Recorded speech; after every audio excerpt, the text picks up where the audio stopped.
J'appelle Monsieur José Bové.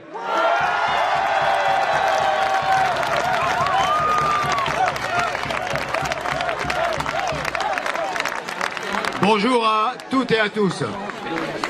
C'est vrai qu'ici, ça ressemble un peu à chez moi sur le Larzac, mais bon, il y a moins de cailloux dans les champs. Hein. Mais c'est vrai que ce qui se passe ici à Doubs, comme ce qui se passe en Ardèche, dans la Drôme ou sur le Larzac, c'est la même chose. Que ce soit l'huile ou que ce soit le gaz, les mêmes multinationales essayent de transformer nos territoires uniquement en dollars. Et c'est contre cela que nous nous battons.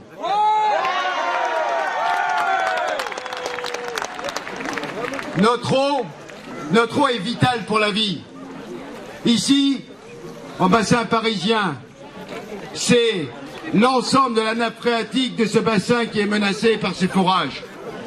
Vous savez déjà qu'à New York, la ville de New York a interdit les forages en Pennsylvanie parce qu'il y avait des risques de contamination de ces nappes.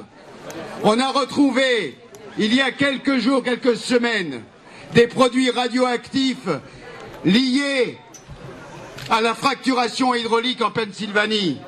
Cela au mépris des populations, au mépris des habitants.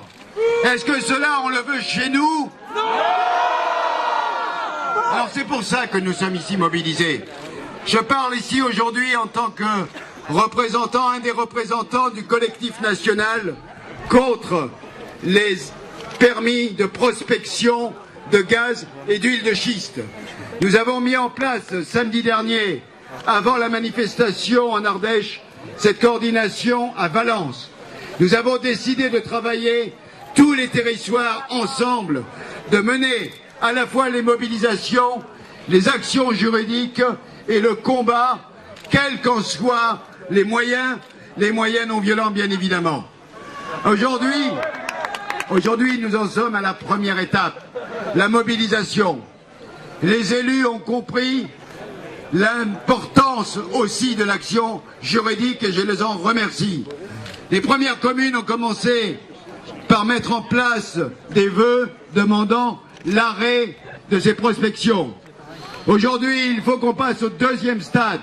Il faut que les communes mettent en place des arrêtés disant que leur territoire est interdit aux prospections de gaz de schiste. Il faut entamer la lutte juridique face à l'État. Si une commune demain met en place cet arrêté et qu'elle est traduite devant le tribunal administratif par le préfet du département, eh bien c'est l'ensemble des habitants qui iront soutenir le maire qui sera traduit devant le tribunal. Et cela, nous le multiplierons, département après département, région après région. Nous allons lancer une véritable stratégie d'harcèlement de l'État pour empêcher les compagnies de venir sur le terrain.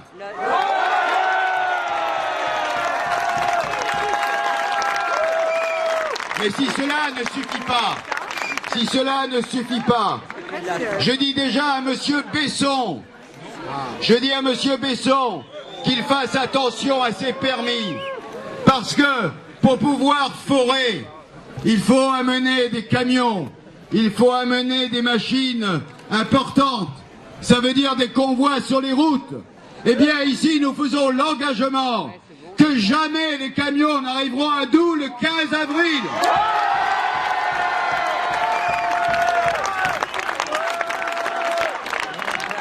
Nous serons sur le terrain.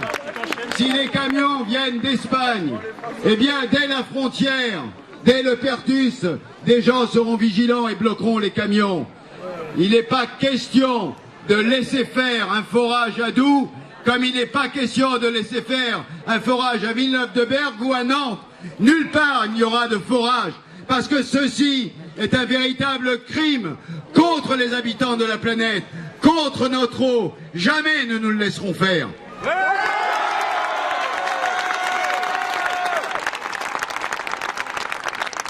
Alors, la mobilisation d'aujourd'hui est une première et elle est très importante ici après la grande manifestation aussi en Ardèche à Villeneuve-de-Berg. D'autres dates de mobilisation sont d'ores et déjà annoncées. Le 15 avril, on vous l'a dit, la ministre de l'Environnement et le ministre de l'Énergie annoncent là un pré-rapport. Un pré-rapport à partir duquel Toréador dit qu'il va rentrer sur le terrain.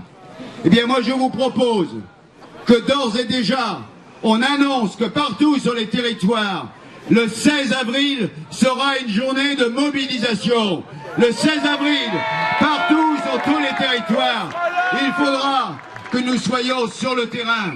Il faudra que nous campions autour des sites où déjà les firmes veulent forer. Nous ne laisserons pas commencer ces travaux. Tout à l'heure, on vous a parlé des permis de prospection, en nous disant que pour l'instant, c'était juste des études. On ment aux citoyens, on ment aux maires, on ment aux conseillers généraux et aux conseillers régionaux, en leur disant que la prospection, c'est juste une étude. La prospection, ça va jusqu'au forage hydraulique. L'exploitation commence quand on met simplement le compteur sur le robinet pour vendre le gaz. Donc toutes les prospections aujourd'hui intègrent la fracturation hydraulique. Il ne faut pas croire aujourd'hui qu'on va simplement étudier pour voir si on trouve du schiste et si dans ce schiste il y a du gaz ou du pétrole. Cela n'est pas comme cela. Aujourd'hui, si vous regardez les permis, si vous regardez le code minier, la prospection intègre toutes les tâches dangereuses, toutes les tâches nuisibles qui vont permettre cette exploitation finale. C'est pour ça que j'appelle aujourd'hui à empêcher cette prospection. Aujourd'hui, il est encore possible à l'État de reculer. Nous disons à Mme Kosciusko-Morizet, à M. Besson et à M. Fillon, reculez. Il faut abroger les permis de prospection. C'est la seule issue à notre combat. C'est l'abrogation des permis de prospection.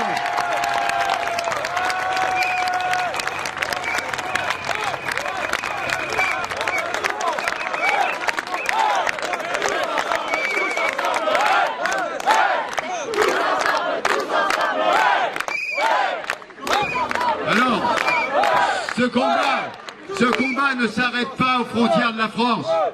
Ce combat est aussi un combat européen. Sandrine Bélier était en Pologne il y a 2 jours au nom du Parlement européen pour rentrer en contact, en coordination avec les associations qui se battent en Pologne. Des liens sont déjà existants avec les coordinations en Allemagne. Ce combat est un combat international.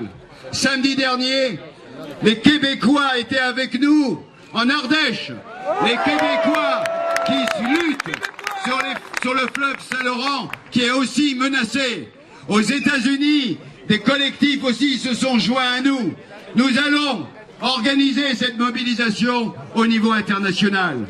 Et si cela ne suffit pas, si après le 15 avril ou après le 31 mai, le gouvernement ne recule pas, eh bien, nous organiserons cet été un rassemblement où l'ensemble des collectifs pourront dire qu'ils refusent les prospections.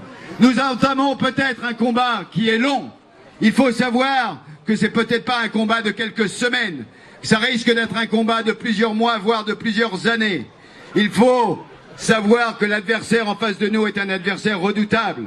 Quand nous avons à la fois Total, GDF Suez, Toréador, et j'en passe, eh bien il est évident que ce combat, c'est véritablement un combat du pot de terre contre le pot de fer. Mais chez moi, sur le Larzac, il y a 40 ans, on a commencé un combat aussi qui semblait perdu d'avance. Comment une centaine de paysans pouvaient chasser l'armée qui voulait prendre leurs terres? Nous avons lutté pendant 10 ans et nous avons gagné ce combat. Alors, ce que nous avons fait dans un tout petit coin de France, sur un petit plateau où nous sommes que 2 à 3 habitants au kilomètre carré, eh bien nous pourrons le faire partout sur le territoire français. Et d'ici quelque temps, nous serons fiers d'avoir dit nous nous sommes battus pour nous, mais aussi et surtout pour les générations futures et pour la planète. Merci.